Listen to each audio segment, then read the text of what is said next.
Alors voici la correction de l'exercice 1 du DTL 8. Donc géométrie dans l'espace et équation cartésienne de plan et représentation paramétrique de droite.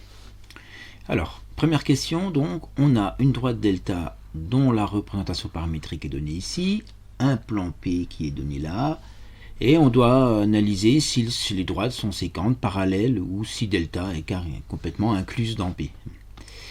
Alors, le plus simple ici, même si vous avez utilisé pas mal de méthodes, c'est de dire que un point appartient à la fois à delta et à P, si et seulement si il existe un paramètre L, pour dire que le point est sur la droite, tel que, vous voyez ici, 1 plus L,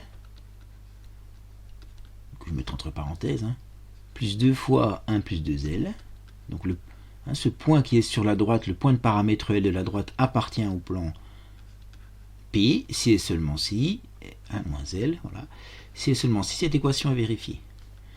Alors cette équation elle équivaut à quoi? 1 plus L plus 2 plus 4L plus 3 moins 3L moins 6 égale à 0.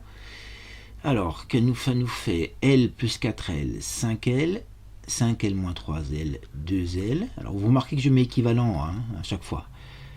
1 plus 2, 3, 3 et 3, 6, 6 moins 6, 0, 2L égale à 0, c'est équivaut à L égale à 0. Alors ça me permet d'affirmer qu'il y a un seul point d'intersection. C'est le point de paramètre 0. C'est-à-dire le point de coordonnée 1, 1, 1, il est sur la droite, parce qu'il correspond à égal à 0, et il est sur le plan. Donc ça pourrait suffire comme raisonnement.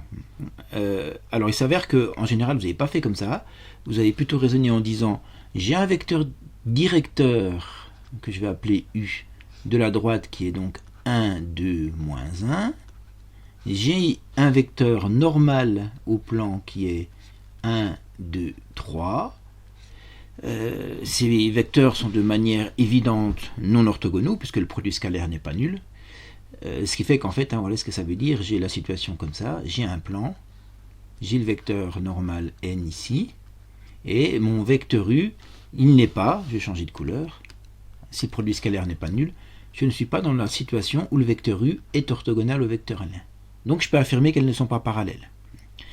Donc, et si elles ne sont pas parallèles, la seule possibilité, des droites qui sont, une droite qui n'est pas parallèle à un plan, la seule possibilité c'est qu'elle soit séquente.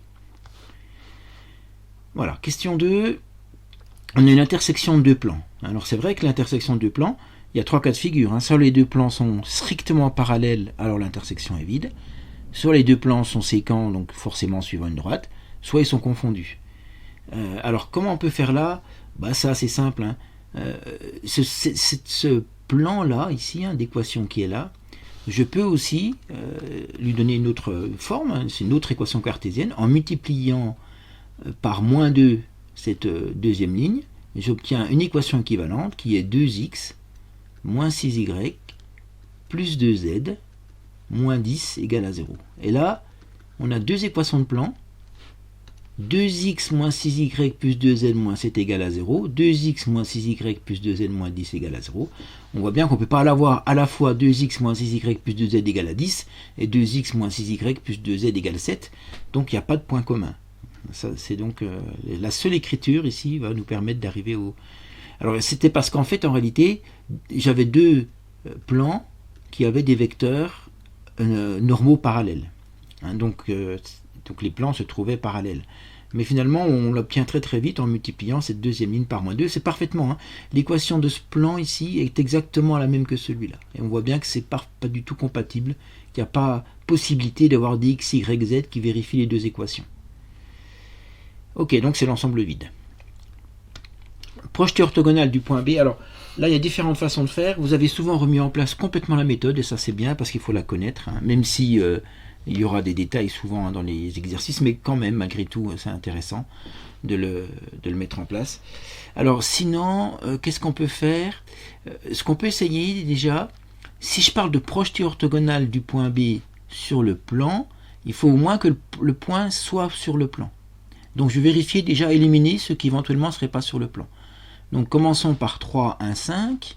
3, 1, 5. Moins 3, plus 3, ça fait 0, moins 5 plus 5, donc celui-là, je ne peux pas l'éliminer. 2, 3, 1, moins 2 plus 9, ça fait 7, 7 moins 1, ça fait 6, 6 et 5, 11, donc ça ne fait pas 0. Celui-là, il n'est pas sur le plan, il ne peut pas être le projeté orthogonal. 3, 0, 2, moins 3, plus 0, moins 2, moins 5, plus 5, 0, donc celui-là, je l'élimine pas. Et le dernier, 2, plus 9, 11, 11 moins 6, 5, 5 plus 5, 10, donc celui-là, je peux l'éliminer. Il m'en reste donc deux possibilités. Alors après, bon, on n'a pas trop le choix si on raisonne comme ça, alors je vais appeler celui-là A1 et celui-là A2. Le plus simple, c'est de regarder le vecteur A1B, par exemple, hein, dont les coordonnées sont 1, moins 3, moins 2, 6, moins 1, 5, 0, moins 5, moins 5. Et là, on a un vecteur normal qui est moins 1, 3, moins 1. Bon, ils ne sont pas collinéaires, donc ça peut pas... ça veut dire que la droite A1B n'est pas perpendiculaire au plan. Et avec celui-là, A2B, donc 1, moins 3, moins 2, 6, moins 0, 6, 0, moins 0, alors attendez, j'ai une bêtise, 0, moins 2, moins 2. Et là, on a bien une collinéarité avec le vecteur normal. Donc B est à la fois sur le plan et A2 est à la fois sur le plan et le vecteur A2B est perpendiculaire, orthogonal au plan. Donc c'est bien le projeté orthogonal. Voilà comment on peut faire les choses. Question d'après. Alors j'ai un souci. Attendez. Hop. Page 2. Voilà les questions. Alors, on considère le plan d'équation 2x moins y plus 3z moins 4 égale à 0. Quelles sont les affirmations vraies? Alors, bon, là c'était assez facile. Hein. Ce que le plan me donne, c'est que le vecteur L de coordonnées 2, moins 1, 3 est un vecteur normal au plan. Donc il ne peut pas être directeur. Directeur, vous voyez, ça voudrait dire que j'ai un plan et que j'ai un vecteur. Donc là, le vecteur normal, il est ici. Hein. Et si j'ai un vecteur directeur, ça voudrait dire que voilà, il est dans le plan. Il ne peut pas être à la fois normal et directeur. Donc ça ne marche pas. Celui-ci, le deuxième ici, bah, ça fonctionne puisque c'est exactement 10 fois, oui c'est ça, c'est 10 fois le vecteur normal. Donc c'est aussi un vecteur normal, pas de problème. Bon, après, là, les questions sont faciles, hein, il suffit d'injecter les points. Hein. Si j'injecte 1, 1, 1, 2 fois 1, donc 2, moins 1, ça fait donc 1, 3 et 1, 4, 4 moins 4, 0, ça marche. Par contre, 2 fois 2, 4, 4 plus 1, 5, 5 plus 3 fois 5, 15, plus 3 fois 3, 9, pardon, 5 et 9, 14, 14 moins 4, celui-là, il ne marche pas. Donc, voilà, on avait nos réponses ici. Question 5, qu'est-ce qu'on nous dit? On a un plan d'équation cartésienne qui est ici, un autre qui est là. Alors, oui, là, on peut raisonner aussi de différentes manières. Hein. Par exemple, ce que vous avez souvent fait, vous avez un premier vecteur directeur N1, 3, 3, 1 pour le plan P1, un vecteur directeur N2 qui est moins 15, moins 15, moins 5 pour le plan N2. On voit que N2, c'est moins 5, N1. Donc on a deux plans qui ont des vecteurs normaux collinaires. Voilà, donc ces deux plans, hein, le plan donc, qui est normal au vecteur N2, le plan qui est normal au vecteur N1, ben, ils sont forcément parallèles, mais ils peuvent aussi être confondus. Alors savoir s'ils sont confondus ou parallèles, donc en fait finalement on a ça et ça. Hein. J'ai éliminé ces camps. Ça je ne peux pas l'avoir. Bon, mais de toute manière, vous regardez que si on écrit si on essaie de trouver est-ce qu'il y a des points communs entre le plan 3x plus 3y plus z moins 10 égale à 0 et le plan moins 15x moins 15y moins 5z moins 10 égale à 0, ben on voit que, alors on peut on peut le transformer un petit peu, hein, l'équation de P1, 3x plus 3y plus z moins 10 égale à 0, je peux en proposer une autre en multipliant par moins 5, qui serait moins 15x, moins 15y, moins 5z, plus 50 égale à 0. L'autre P2, je n'y touche pas, mais vous voyez, c'est le même début. Et je ne peux pas avoir à la fois moins 15x, moins 15y, moins 5z égale moins 50, et puis moins 15x, moins 15y, moins 5z égale 10.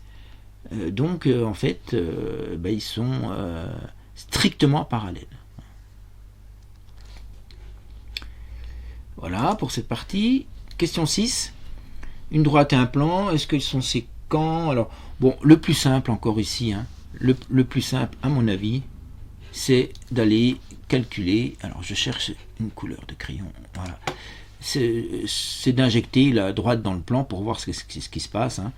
Donc le point de paramètre P de la droite appartient au plan si et seulement si j'ai moins 5 plus T, moins 10 moins T, plus 2 fois 2T, moins 50 égale à 0. Est-ce que je vais trouver une valeur?